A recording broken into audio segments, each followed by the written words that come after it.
Hi, I'm Dave. This is another video in my series about the subtle aspects of being human. Today, what I want to talk about in this video is natural laws. Natural laws are like gravity. It's when you hang on to something, you drop it, you kind of expect it to drop. So there's a whole bunch of different natural laws that we're all well aware of. And for the sake of conversation here, we're going to talk about the Empress and how the Empress is the representation of the natural laws. So for instance, just a little bit of background on this.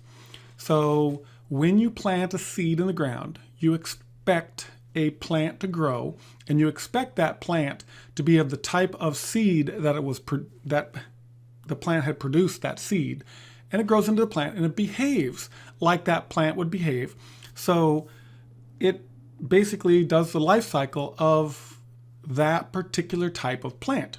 So the example would be that you plant a wheat seed, you get grass. The grass grows up. On the top of the grass, it flowers and produces more wheat seed. And it does this all in its cycle. It's 90-day or 120-day cycle. The seeds drop on the ground, they sit there for the winter, and it comes up the next year. That concept is a concept that plays out everywhere in our natural world. It is the concept of the life cycle. It is the concept of the, say, the evaporation cycle, the water cycle. It is the concept that things are well understood. The physics of things are well understood. The optics of things are well understood. It's all part of something that I can go discover something that somebody else can go discover, and we'll both, in our uniquely different paths, come to a similar understanding of that natural law. Okay? The Empress is there to point this out. The Empress is there to show us that, that regardless of who you are, regardless of where you are, regardless of what you are, the natural laws are in play. They are there for us to understand. They are there to show us and shape our reality. And in this card, hidden within this card, is the concept of time. Generally, in the tarot cards, you're going to look and say, well, the Hermit is the one about time, or the Wheel of Fortune is the one about time.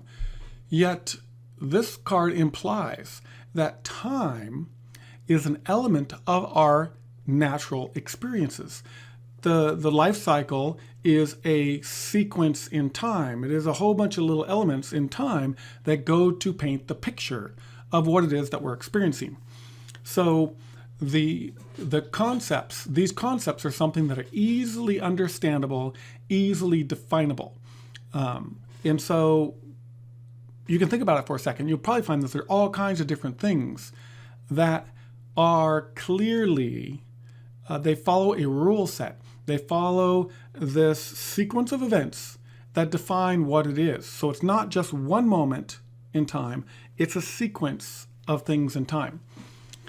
And when you understand this, you have an innate understanding of what the logical, what the expected, what you can kind of predict the next steps in that process for whatever it is would probably be. Okay, you have a higher understanding of what the next sequence is for whatever it is, as long as you have a natural understanding of it. So this is an interesting thing to understand, because we, as humans, we have our spirit, which the body is an extension of the spirit in this physical plane, having an experience. Now, that experience, you can understand whether or not it's natural or not. For instance, if you think back years ago when the first video games came along, and they created this environment to try to draw you into, and that environment, you'd throw something in that environment and it would go straight. Okay, it wasn't very convincing. It wasn't until you got some really good graphics processing that came along, and all of a sudden you bring in the physics, and the GPU would process that to be able to create really nice arcs and in the space of time to bring in depth so that when you're playing the video game, you see what you're doing as if it was behaving naturally, as if it was behaving following the rules. So in other words, they brought the coders, the game developers, brought the natural rules. They looked at the Empress and they brought those characteristics into their artificial space, which is a space of the mind. They applied those rules in there, and now when you participate with that, you can feel the essence of that. Okay, so this is a subtle aspect of being human. You intuitively understand these concepts and you intuitively work with these concepts. So, for instance, when you say get in your car and you drive to town, or you drive to the grocery store, you expect it to take time. You expect that you follow the path. You expect that your car is going to behave a particular way. There are rules and regulations all along the way that are part of the natural environment. You don't get in your car, drive a little while, and then poof, you're at the store and you are immediately there. No, it's a long sequence of steps that get you there. So, this is one of those things that in our real life, there's no editing out a segment of our lives. So we didn't, wake up in the morning and then poof, we're at work, and then poof, we're at an event with our friend.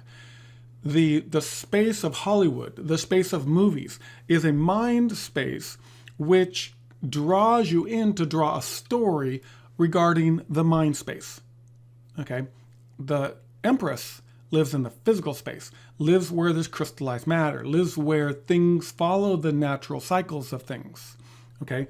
So when you get to interact with or perceive things, this space is something that you need to consider. The awareness of bringing your awareness to the natural fallout of, say, how something behaves, how a fish does what a fish does, will give you more insight into what it is that you are analyzing or bringing your awareness to. For instance, this is a really good thing to look into. Why is it that a movie is believable versus not believable? Did they bring in the elements associated with the Empress into that environment so that when you tune everything else out, is it believable? Can you follow it? Okay. This is also something that you can use for your own discernment. When you look at a video on YouTube, or you look at a video in a game, you look at something that was crafted specifically for you. You get to ask yourself, were those natural laws honored? Do they enrich the experience? So another way of looking at this is when you look at a horror film. The horror films quite often will twist and pervert the natural laws into a way that is creepy or gives you chills, so that it inherently is there to draw out that feeling within you of not that it's not believable, but that they've taken the law, they've perverted it in some way, as, for instance, as a human giving birth to an alien, or you plant a seed that you would expect to grow into one thing, but it grows into something else. Okay, they pervert it in a way that you get to see this happening, which will innately bring out a discord with regards to how you understand things, how you can discern things, what you're perceiving in the situation. It's not natural. It's not what you would expect. It's not aligned with what your experience is. So, and this is particularly interesting when you look at realms beyond the physical.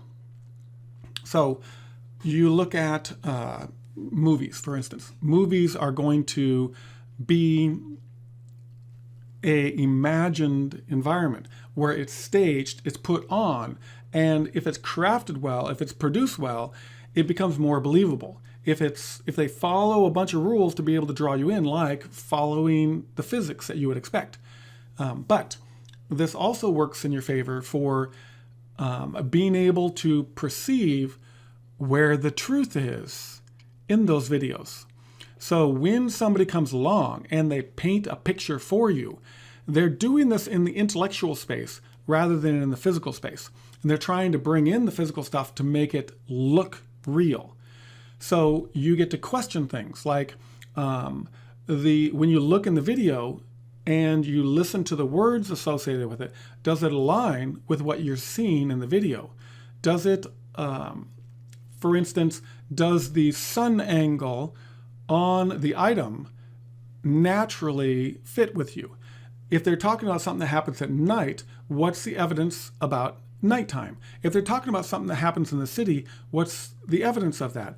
If they're talking about something that happened in New York, what's the evidence in the video that it really happened in New York? There's things that need to happen in that space to be able to convince you on an intuitive level that it is naturally aligned with what's going on. So, we get to use those natural laws to be able to help us see that what we're experiencing is natural. Another way of looking at this is, think about your imagination. So let's go into an imagination space. Let's go into the astral realm, where you can imagine a dragon. You can imagine fairies. You can imagine gnomes and elves. You can imagine 6 foot big spiders. You can imagine all that stuff. Okay. In the reality space, we would have it to where in our reality, let's see, how can I put this?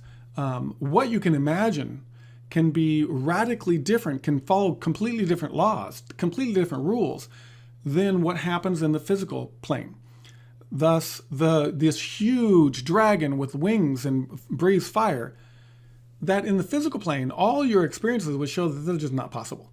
Okay, there's nothing about that wing. There's nothing about the space of the dragon. There's nothing about the volume, and there's nothing about the weight associated with the dragon that would put it in the air.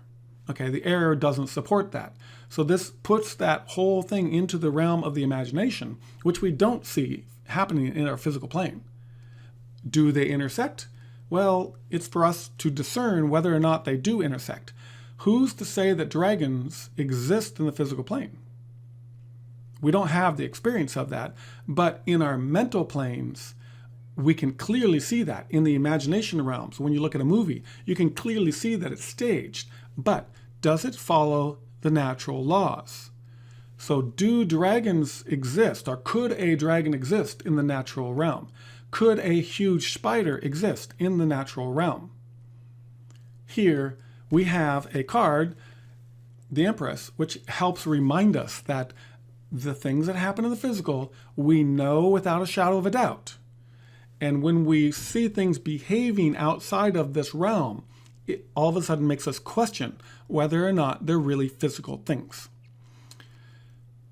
Anyway, keep that in mind when you think about the subtle aspects of being human, because we can sense that, we can perceive that. We know that there's this element of time that needs to unfold in a very analog way.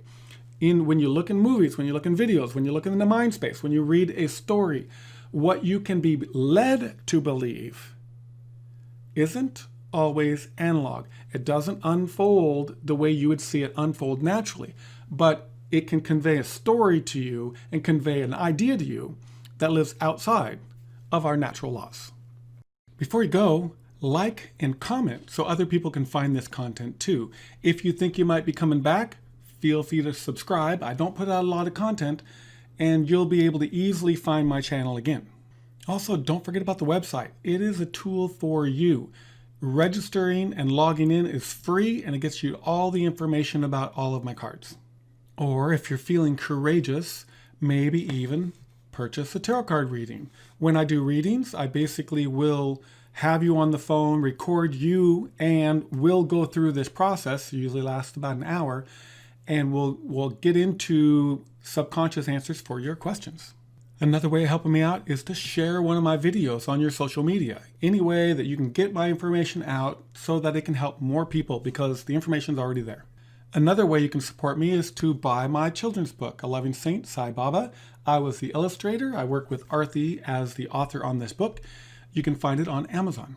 And thank you for the support. May these videos find you happy and healthy.